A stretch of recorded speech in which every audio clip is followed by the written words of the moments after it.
For your DLD today, you're going to fill out your 4.6 notes, and then you can work on that assignment. And if you have any questions, please message me on Canvas, and I will be happy to answer them for you. So today's lesson, 4.6, we're going to talk specifically about isosceles and equilateral triangles. And then just as a reminder about an isosceles triangle, what you know is that an isosceles triangle has two congruent sides. So that part is still true. Here are some vocabulary words about isosceles triangles. First, the two congruent sides are called the legs of that triangle. And the angle with sides that are the legs is called the vertex angle. So that's another word for that we've used with side angle side is the included angle. So in this case, angle 1 would be our vertex angle here. And then the two angles that are formed by the base and the congruent side. So this is called the base down here. And then these two angles here are called the base angles. And so what we know about the base angles is that they are congruent. So this is going to be something you're going to need to memorize and keep in mind here.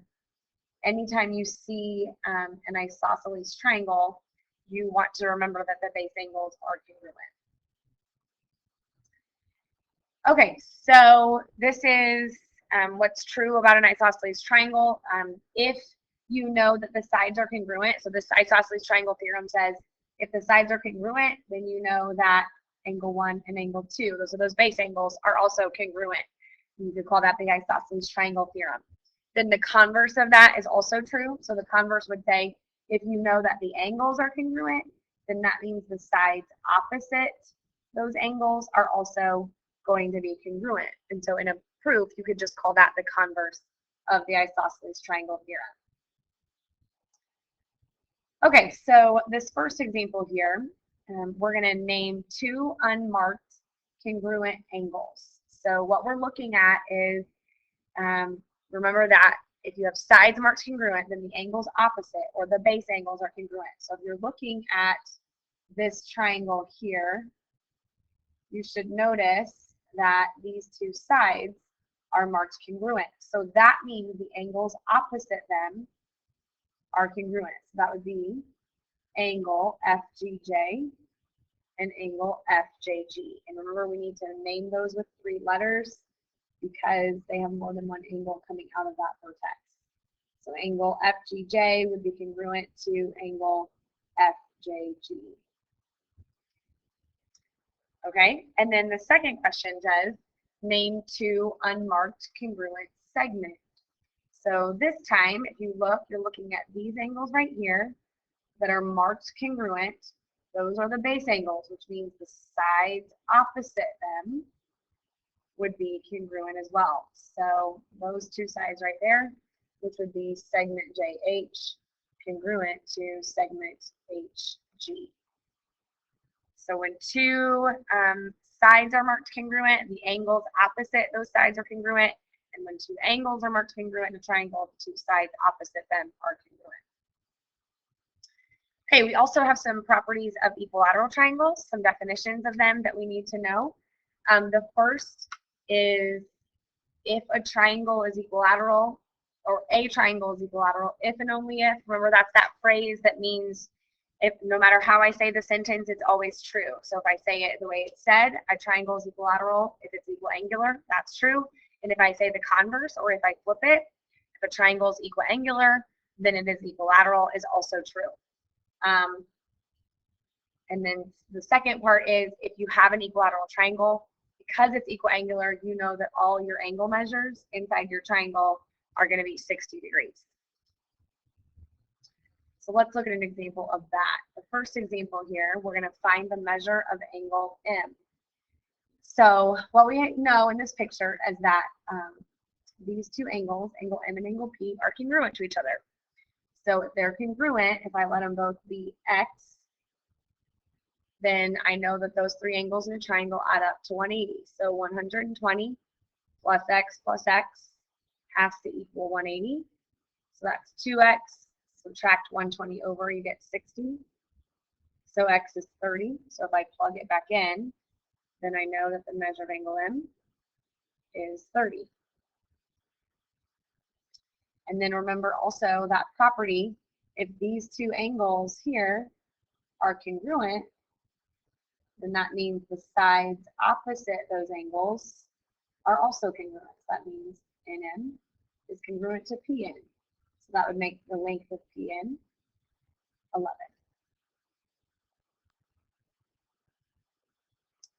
Okay, we're going to find the value of the variable. So again, we have these two sides marked congruent. So that means the angles opposite those sides are going to be congruent. So these angles down here are going to be congruent to each other.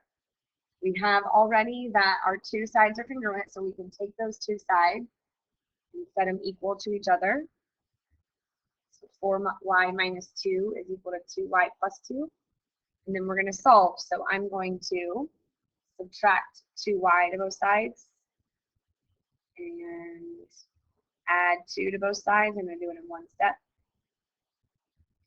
So then we're left with 2y equals 4. So y would equal 2. So there's our first variable. And then to find x, since these two base angles are congruent, I know that this angle is also 6x plus 8.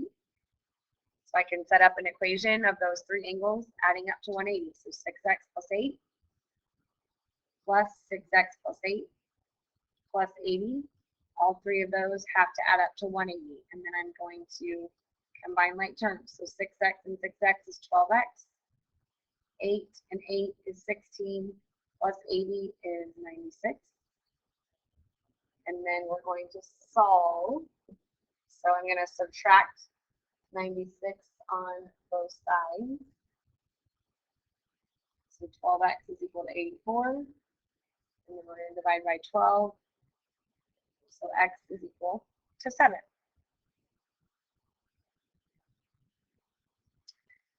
Okay, last one we're going to do is a proof. So we're going to look at this picture. Notice we have a bunch of triangles in here. So the first thing that they're telling us is that triangle ACE is equilateral. So notice that ACE here is this big triangle on the outside. So if it's equilateral, then you know all the sides are congruent and all the angles are congruent. So I'm going to mark the angles inside that triangle as being the same. Okay? Then the second piece of information is that FD is parallel to EC. So these two lines here are parallel to each other. Okay? So let's just leave that for now because that we'll see if that plays a part. And then FD is parallel to BC. So FD is parallel to BC. Now I am going to highlight this transversal because anytime I see a Z, remember those are alternate interior angles, I'm going to mark those angles right there as congruent right there so we can see that. And then also BD is parallel to EF. So again, here's, pick a different color so you can see it here. BD is parallel to EF. Again, I'm going to use another transversal because I see a Z.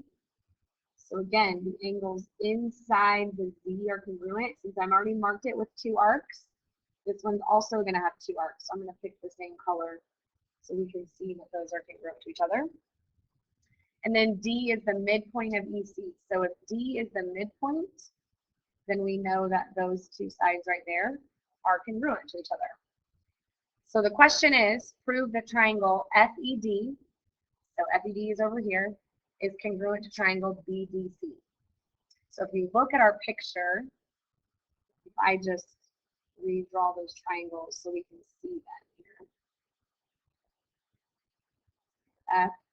FED, BC. Okay, so we have E and C congruent. We have CBD and DFE congruent, and we have those two sides congruent. So you should be able to tell from that picture that those triangles are congruent by angle, angle, side. And now we need to get this written in our proof. So go ahead and set up your 2 columns.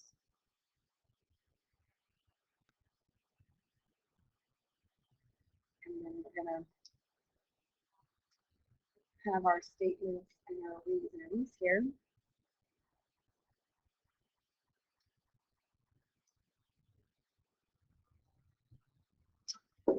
Okay, so I'm going to start with triangle ACE is equilateral.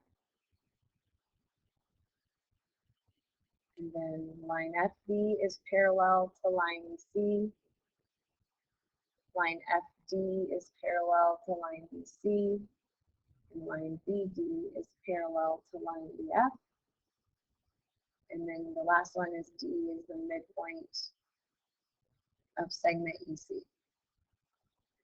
So those are givens. Okay, now currently I don't have any congruent statements. I'm not showing any sides are congruent. I'm not showing any angles are congruent.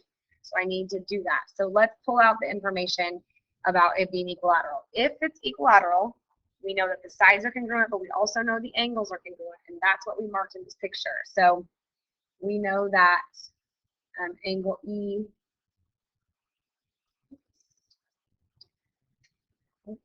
froze here. Let's try that again. There we go. Okay. An angle E is congruent to angle C. And the reason was that corollary, which said equilateral triangles have congruent angles or equal angles. Okay, so there I showed a pair of angles. Now, then what we looked at were the parallel lines. So this first one right here, FB parallel to EC. I want to point that out to you because we didn't actually do anything with that one. So we're not going to worry about that given. Let's go to the next one. So the next one was that FD and BC were parallel. So when FD and BC were parallel here was that transversal.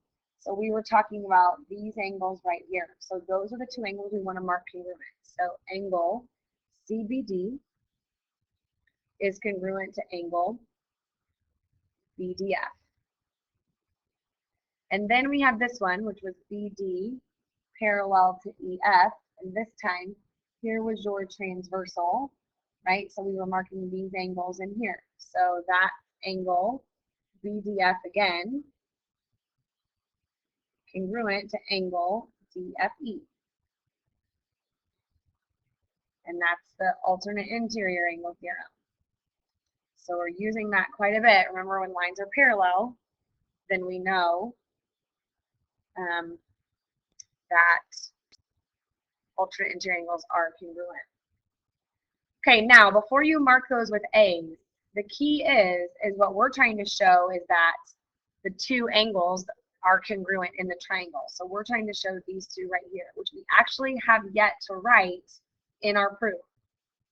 But what you should notice, those 2 angles are this one right here and this one right here. So we can, in the next step, say angle CBD is congruent to angle DFE. And that, if you recall, is the transitive property.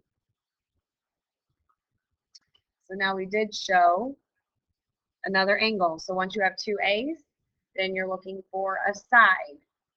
And we have one more given up here, which D was the midpoint of EC. So that told us segment ED is congruent to segment DC, and that's the definition of midpoint. And so there's our side, and so now we have enough information. We can say triangle FED is congruent to triangle BDC, and that's angle angle side. And there's your proof.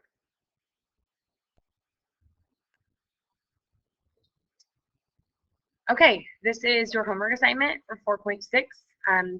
And I wrote on here, just so you would be aware, any proofs that you're asked to do, I want you to do them as 2-column proofs. And again, if you have any questions, please don't hesitate to let me know.